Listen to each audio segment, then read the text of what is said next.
다니엘서 말씀, 우리가 또 기회가 되면 또 한 장씩 자세하게 좀 읽어보게 될 것인데, 이 다니엘의 말씀은 당시에 자신이 살고 있는 역사적인 상황이 어떤 변화를 겪게 될 것이고, 또 그런 역사의 변화 속에서 주님의 나라가 영원히 변치 않는 영원한 나라가 임하게 된다 하는 것을 예언해 주는 그런 말씀을 담고 있습니다. 그래서 다니엘서는 이 선지서로서 주의 나라의 도래, 주의 나라의 임함을 예언하는 유명한 그런 내용들을 우리에게 잘 전달해 줍니다. 이 다니엘은 이스라엘 나라가, 유다 나라가 이제 패망을 당하게 될 때,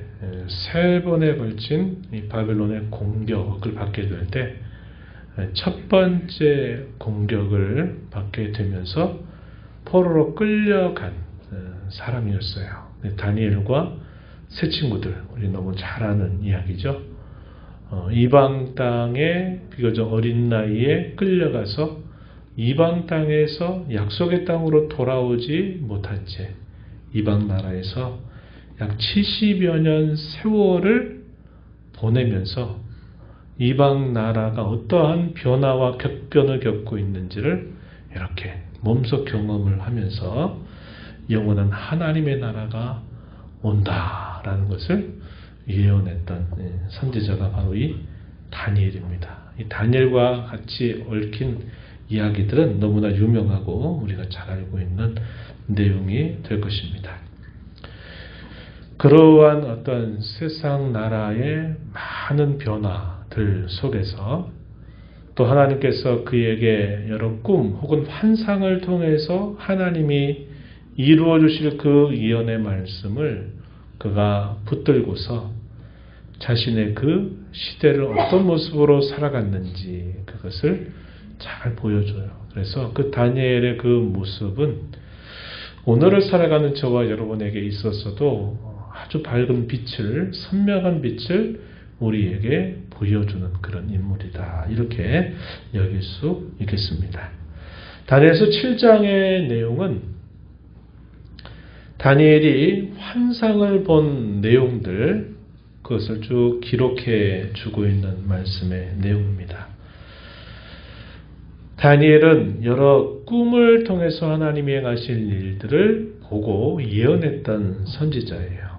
그가 꾼 여러 꿈들 가운데서 이 다니엘 7장에 소개되고 있는 이 환상은 어떤 환상이냐면, 큰 바다에서부터 내 짐승이 올라오는 것을 보게 되고, 그것이 무엇을 뜻하는지에 대한 설명을 듣고서 그것을 쭉 적어주는 그런 내용들이 이 7장에 소개가 됩니다. 언제 이런 환상을 그가 보게 되었는가 설명해 주기를, 바벨론 왕 가운데서 벨사살 왕이 다스리게 되는 첫째 해에 그가 이 환상을 보았다, 이렇게 말해줍니다. 벨사살 왕 몇 번 들어봤죠? 벨사살 왕. 이 벨사살 왕이 죽게 되면서 이 바벨론 나라가 패망하게 되고, 이 바벨론 나라에 이어서 메대와 바사 나라, 이 페르시아 제국이 세워지게 돼요. 그때 놀라운 기적적인 사건이 일어나죠. 그때가 어떤 사건이 일어납니까? 초대 왕이었던 이 메대 바사 나라의 초대 왕이었던 고레스가 당시 흩어져 있는 유다 백성들에게 칙령을 내립니다. 그러면서 너희 이스라엘 백성들은 예루살렘으로 돌아가서 성전을 건축해라 하는 이런 칙령을 내리게 되면서 이 세 번에 걸쳐 포로로 끌려갔던 유다 백성들이 세 번에 걸쳐서 다시 약속의 땅으로 돌아오는데, 첫 번째 귀한 명령이 바로 이 고레스에 의해서 내려진 명령이다 하는 겁니다. 벨사살 왕이 다스리고 14년째 되던 해에 그 바벨론 나라가 패망을 당합니다. 벨사살 왕의 죽음은 어떤 이야기하고 얽혀 있느냐. 잔치를 열고 있는데 한참 잔치가 무르익어가고 있는 때에 갑자기 벽에 손가락이 다 보이더니 글씨를 씁니다. 어떤 글씨가 쓰여졌는지 그 뜻이 뭔지 아무도 알지 못할 때 그것이 무슨 뜻인 줄 다니엘이 해석해 주죠. 어떤 글씨가 썩여 있었던가요? 네, 메네 데겔 우바르신. 이것이 갑자기 손가락이 딱 나오더니 그래 이 벽에다가 그런 글씨가 쓰게 되니까 잔치가 무르익었던 그 사람들이 두려움에 사로잡히게 된 겁니다. 이게 무슨 말이에요? 왕을 제어분이 가벼워서 나라가 나뉠 것이다 라는 그 뜻이 전달이 된 겁니다. 그리고 나서 이 벨사살 왕이 죽게 돼요. 그러면서 바벨론 나라가 마침내 패망을 당하게 되고 메데바사 나라가 이제 세상을 호령하는 세상으로 바뀌게 된 겁니다. 이 다니엘은 주전 605년에 1차 포로로 끌려갔어요. 그저 어린 시절에 첫 번째 포로로 끌려간 게 주전 605년입니다. 그러다가 이 바벨론 나라가 패망을 당한 때가 주전 539년 혹은 8년 이렇게 돼요. 그때 다니엘이 나이가 많은 그런 노장으로서 그 벽에 쓰여진 글씨를 해석을 하게 되면서 바벨론 나라가 망하게 되고 새로운 나라가 일어나게 될 때까지 다니엘이 있었어요. 그래서 그 연대를 계산해 보니까 이게 한 70여 년 동안 어린 시절에 이방 땅에 소년으로 포로로 끌려가 가지고 그가 이방 땅에서 70여 년을 보내는 동안에 그런 높은 관직을 가지고 있었던 인물이 되었어요. 이방 군주 앞에서도 충신으로 인정받았던 삶을 살았던 인물이죠. 그래서 이 이 다니엘은 당시의 세계의 큰 나라들이 일어났다가 망하게 되고 또 일어나고 하는 것들을 몸소 그가 가까이서 보면서 예언을 했던 그런 선지자였다는 것을 우리가 알게 됩니다. 그래서 벨사살 왕의 원년에 이 환상을 봤다. 이것을 시기적으로 따지면요. 주전 553년입니다. 그리고 그때로부터 약 14년이 지나면서 바벨론 나라가 벨사살 왕의 죽음과 더불어 패망을 당하게 되는 사건이 일어나게 된 겁니다. 예. 큰 바다에서 4마리의 짐승이 올라와요. 올라오는데 이 4마리의 짐승이 보여주는 뜻이 뭐냐면 17절 말씀에 가서 보면 세상에 일어날 내 왕이다 이렇게 해석을 붙여주죠. 이 4마리의 짐승이 어떻게 설명이 되냐면 첫 번째 짐승은 독수리 날개를 가진 사자 모양을 한 짐승이 큰 바다에서 올라왔습니다. 두 번째 등장하는 짐승은 3개의 갈빗대를 입에 물고서 큰 바다로부터 올라왔는데 곰의 모양을 띠고 있다. 이렇게 묘사가 되고요. 세 번째 짐승은 이새가 아니죠. 날아가는 새의 날개 넷 그리고 머리넷을 가진 표범 모양을 하고 있는 짐승이 올라왔어요. 그리고 4번째 올라온 그 짐승은 뿔이 10개가 달려있는 아주 흉악한 참 보기도 무서운 짐승이 올라오게 됩니다. 그래서 그 짐승들에 대한 묘사가 앞부분에 소개가 되는데 결론을 간단하게 말씀을 드리면요.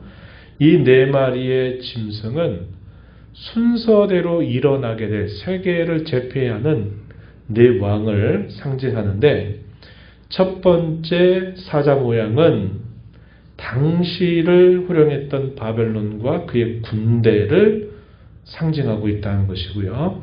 그 다음에 곰 같은 경우에는 이 바벨론 나라를 망하게 하고 등장하게 될 메대와 바사 나라를 상징해주고 있고, 새 날개 넷, 머리 넷을 가진 표범은 그 이후에 일어나게 될 헬라 제국을 예언해주고 있다 하는 겁니다.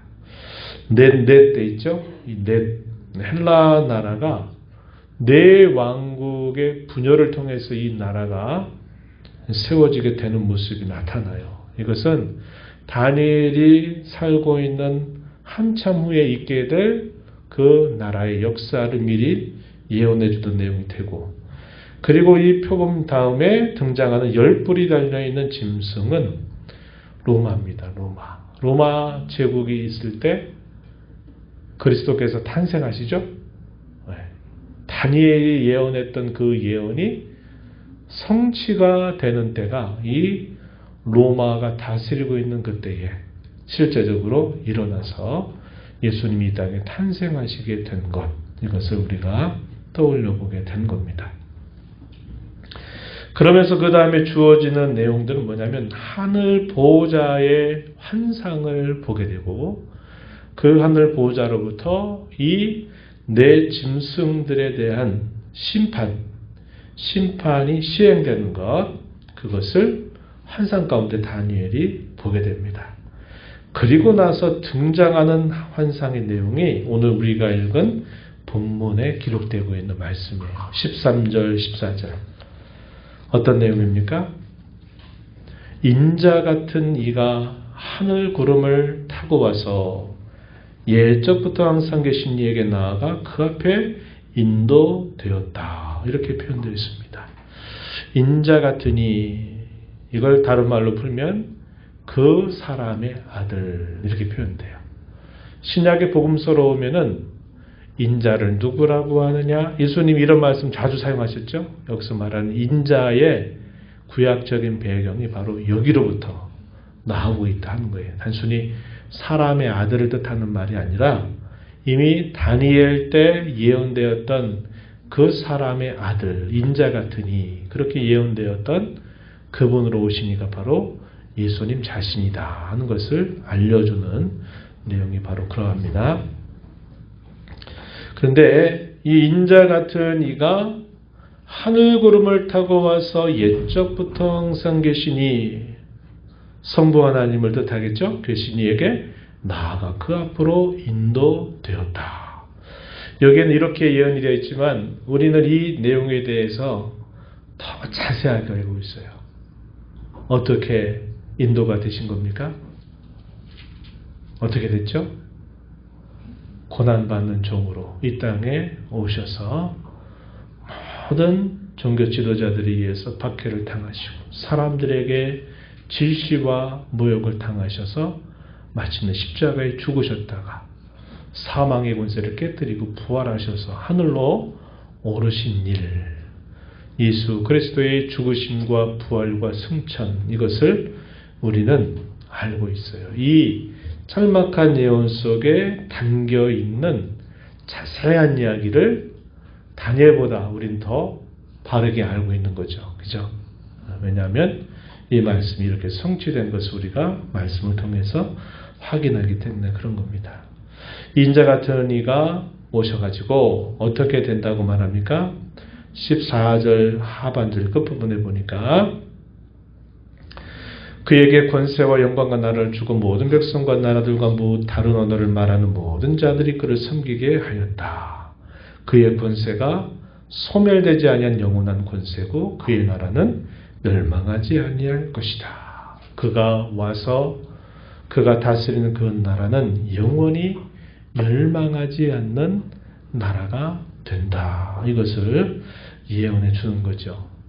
다니엘이 꾼 여러 꿈속에 보게 되는 환상의 내용은 다니엘서 2장에서 또 다니엘서 8장에서도 나타나는데 그 골자는 바로 같습니다. 그게 뭐냐면 세상에 강력한 나라들이 등장하게 되지만 그 강력한 나라들이 다 결국은 망하게 되고 결국 인자 같은 이가 다스리는 그의 나라가 오게 되고 그 나라의 권세는 영원하고 그 나라는 영원한 나라가 될 것이다 하는 것을 예언해주고 있다 하는 겁니다.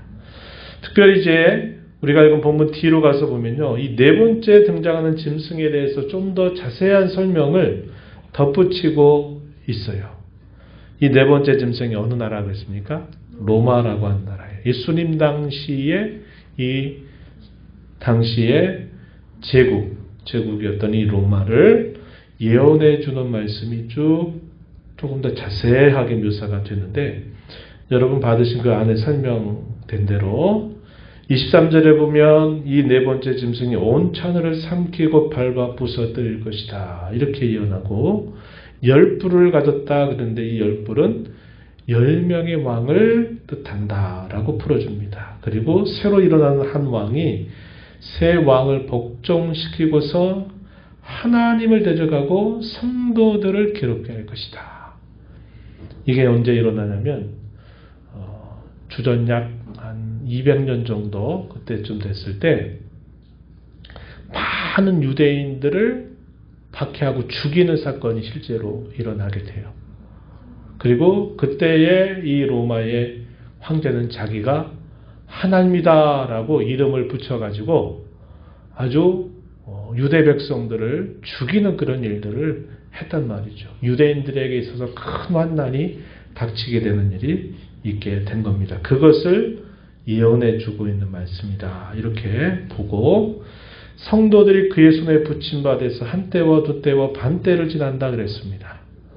당시에 수많은 유대인들이 이 로마 제국에 의해서 죽임을 당하게 되는 그 일을 예언해 주는 말씀의 내용이 된다 하겠어요. 그리고 나서는 그 사람이 심판으로 멸망을 당하게 될 것이다. 26절에 이야기를 해줍니다. 그리고 결과적으로 어떻게 되느냐. 온 천하의 나라들의 위세가 성도들에게 붙임 바 된다. 앞부분에서는 성도들이 이방의 그 군주 앞에서 죽임을 당하게 되고 고난과 박해를 당하게 되겠지만, 그러나 결과는 오히려 역전될 것이다. 뭐라고요? 온 천하의 나라들의 위세가 오히려 성도들에게 붙임 바 된다. 이 말은 성도들이 결국은 궁극적으로 승리하게 될 것이다 하는 그런 말씀을 예언해 주고 있어요. 왜 그렇게 될 것인가? 그 이유는 그의 나라가 영원한 나라이기 때문이다. 이렇게 설명을 해주고 있습니다. 27절 한번 가서 한번 보실까요? 26절부터 한번 보면, 그러나 심판이 시작되면 그는 권세를 빼앗기고 완전히 멸망할 것이요. 그가 누굽니까? 어떤 사람입니까? 자기를 하나님이라고 말하면서 하나님의 백성들을 무자비하게 죽였던 그 사람이 심판이 시작되면 권세를 빼앗기고 완전히 멸망하게 될 거다. 그리고 17절, 나라와 권세와 온 나라, 온 천하 나라들의 위세가 지극히 높으신 이의 거룩한 백성에게 붙임 바 되리니 그의 나라는 영원한 나라이라. 모든 권세에 있는 자들이 다 그를 섬기고 복종하리라. 이렇게 예언해 주고 있다는 겁니다. 하나님의 백성의 진정한 승리를 예언해 주고 있는 말씀의 내용이 되고 있다는 겁니다. 그래서 세상 나라 그리고 주의 나라의 관계가 어떻게 될 것인가, 이 환상을 통해서 다니엘을 하나님께서 사용하셔서 예언케 하신 말씀이 오늘 우리의 본문을 포함하고 있는 말씀이 돼요. 요한계시록 11장 15절 가서 보면은 이런 말씀이 있죠. 세상 나라가 주와 그 그리스도의 나라가 되어 세세토록 왕노릇 하시리로다. 세상 나라가 마지막에 어떻게 된다고 합니까? 주의 나라가 된다 그랬어요. 그런데 그렇게 되기까지는 계속적으로 갈등과 다툼과 전쟁의 관계를 이룬다는 거죠. 그래서 어떤 때는 교회를 이루는 성도들이 그 세상 나라의 권세로부터 많은 박해와 시련과 환난을 당하기도 하겠지만 그러나 결과는 오히려 역전될 것이다. 주의 교회를 이루는 성도들이 궁극적으로 승리하게 될 것이다 라는 것을 보여주는 겁니다. 이에 대한 구체적인 예언이 어디에서 자세히 표현되고 있냐면 우리가 잘 아는 요한계시록의 내용을 통해서 이 다니엘에게 예언하셨던 이 내용이 아주 구체적으로 어떻게 실현되는가 하는 것을 자세하게 소개해주고 있는 것이 요한계시록의 내용이 된다 하는 겁니다. 이 말씀을 우리가 생각을 해보면서 이런 나눔을 좀 갖기를 원하는 겁니다. 다니엘이 살았던 그 시대, 격변의 시대였어요. 유다 나라는 나라를 잃어버리는 고통과 서러움을 당하고 있는 시대였고 이 유다 나라를 패망시켰던 바벨론은 계속적으로 힘을 더해간 것 같다가 결국 선지자를 통해 예언했던 것처럼 이 나라도 결국은 쇠퇴하게 되고 망하게 되는 일을 그가 보게 되는 겁니다. 세상의 나라들이 아무리 권세를 발휘하고 힘을 발휘한다 하더라도 이런 나라들은 결국 때가 되면은 흥망성쇠를 결국 거듭하다가 망하게 되는구나 하는 것을 다니엘은 이방의 높은 관직에 있으면서 이것을 다 보게 된 겁니다. 그런 가운데 그가 예언했던 내용은 하나님께서 세우실 그의 나라는 영원히 흔들리지 않고 견고한 나라가 될 것을 그는 예언을 했다 이 말이죠. 그래서 다니엘은 자기는 비록 이방 땅의 높은 관직을 가지고 있다 하더라도 거기에 마음을 빼앗긴 게 아니라 장차 약속하시니 주의 나라가 임하게 될 때를 기다리면서 그는 무엇보다도 하나님 앞에서 또 세상의 어떤 군주나 세상 사람들 앞에서 어떻게 살았습니까? 신앙의 절개를 지키는 삶을 살았던 거예요. 생명을 내걸고 뜻을 정해서 그 신앙을 지키기를 위해서 그는 자기의 신앙을 굳게 지키면서 살았다 하는 것이에요. 그러면서도 그는 이방의 군주 앞에서도 결국은 어떤 역할을 합니까? 충신이다 이 말이죠. 거짓이 없고 진실하고 진정으로 참된 그런 신앙을 가진 사람이다. 인정을 받으면서 이방의 군주 앞에서도 높은 관직을 갖고 살았던 인물이었다 하는 겁니다.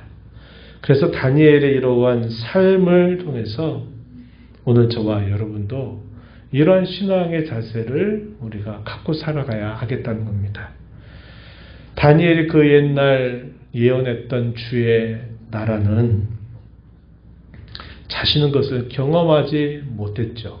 그 약속이 이루어진 것을 보지 못했지만 그 나라가 임할 때를 그는 소망 중 바라보면서 하나님 앞에서 그리고 이방의 모든 군주들 앞에서조차 신앙을 지켜가는 삶을 살았다면 오늘 저와 여러분이 살고 있는 이때는 어느 때입니까? 주님이 또다시 강림하시게 될 때를 가장 가까이에서 우리는 살아가고 있다는 것을 기억하자고 하는 거예요. 다니엘이 살았던 시대는 이게 참 머나먼 이야기처럼 들리면서 그는 살면서도 하나님 앞에 세상 사람 앞에서 신앙절개 지키고 충신으로 살았다면 저와 여러분이 살고 있는 지금은 최종적인 주의 강림을 가장 그 어느 누구보다도 가까이 우리가 그때를 가까이서 살고 있다는 거죠. 그래서 우리는 이 세상 나라의 완성이 될 하나님의 나라를 우리는 바라보면서 매일매일 생각하면서 우리가 이 시대를 잘 분별하고 신앙의 절개를 잘 지키는 삶을 살아가자 하는 것입니다.